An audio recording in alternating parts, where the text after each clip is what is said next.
Hello! So I'm trying this new template. Let me know what you think. I need you to like, share, subscribe, consider becoming a member, share this with your friends. If you press like, it really helps with the algorithm so that more IB Econ students can find my content. Okay, so today we're going to talk about oligopoly.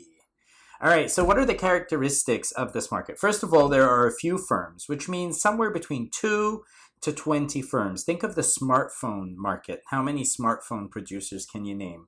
There you go, you have an oligopoly. Now, whether they produce homogeneous or differentiated products is not really that relevant to our analysis. Both examples exist in the real world, oligopolies that produce homogeneous or differentiated products. Now, there are high barriers to entry, like branding, advertising, things like that. That makes it hard for new competitors to enter the market. And because there is a small number of producers, there's a high degree of strategic interdependence between them. This means that the actions of one firm will definitely elicit a reaction from the other firms. If one firm lowers its price, it's very likely that the other firms are going to lower their price as well. Okay, now there are two types of oligopolies. There are collusive oligopolies and non-collusive oligopolies. Collusive oligopolies are what we call cartels. Think of drug cartels. Say there are like four drug sellers in a city and they collude. They come together, they form a cartel. Together, they act as a monopoly. However, whenever there's a cartel, there's always a risk of cheating. Think of that one drug lord that secretly lowers their price and finds extra clients to sell to them at a lower price and try and capture more of the market. So let's have a look at the diagram. A collusive oligopoly has the exact same diagram as a monopoly because remember, they are all acting as a monopolist. So we've got our marginal revenue curve here. This is the MR. And we've got our AR curve here. Remember, the marginal revenue curve is twice as steep as the average revenue curve. Okay? And we've got our AC, which is a bowl. This is the AC. And our MC, which intersects the bowl at its minimum point here. Now, the profit maximizing output happens where MR is equal to MC. So this point here, you extend the dotted line to the x-axis. That's Q pi max. Pi is profit. At Q pi max, you go up to the demand curve, the average revenue curve, to get the price. So these oligopolies will together produce Q pi max and charge PE, and the difference between PE and average cost. So see point B here, where the Q pi max intersects the average cost curve. That's the average cost at Q pi max.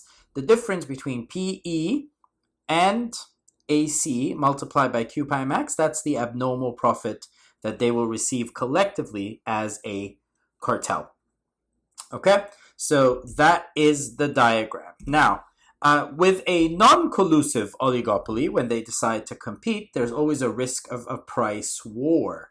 Remember, because of the high degree of strategic interdependence, right? So because of the high degree of strategic interdependence, the firms are really scared to sort of cut their price. Okay, so there's always a high degree of price rigidity in oligopolies in general. All right, so there are always two conflicting incentives that oligopolists face: to collude or to compete. Now, to collude, in most cases, in most places around the world, it's illegal. So most oligopolies don't really have the choice to collude, but a lot of them collude under the table or behind closed doors. Okay, that's why in the news you hear sometimes of like, the government is suing Amazon and Google because there's evidence of collusion. So usually when oligopolies collude, because it's illegal in most places, it's done under the table behind closed doors. Okay. The other incentive is to compete, but because of there being a risk of a price war because of the high strategic interdependence, remember, they prefer non-price competition. So competing on branding, competing on advertising, promotions, just avoiding competing on price. And this is why you have a high degree of price rigidity.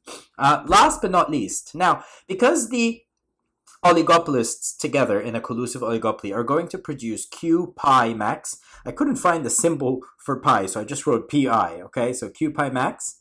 This is less than QAE, sorry. QAE is the allocatively efficient output. Allocative efficiency happens where AR intersects MC. So this is QAE right here.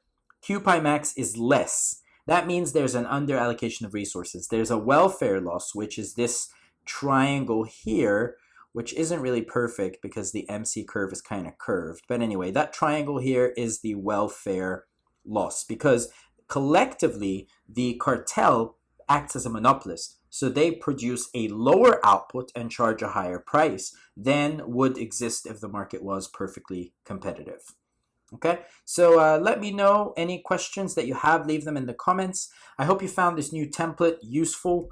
Again, like, share, subscribe. Consider becoming a member for more exclusive content. I'm trying to change things up a bit, and I've been using PowerPoint recently and trying to, try to change things up, use my laptop a little bit more. Let me know what you think. Have a great one. Bye.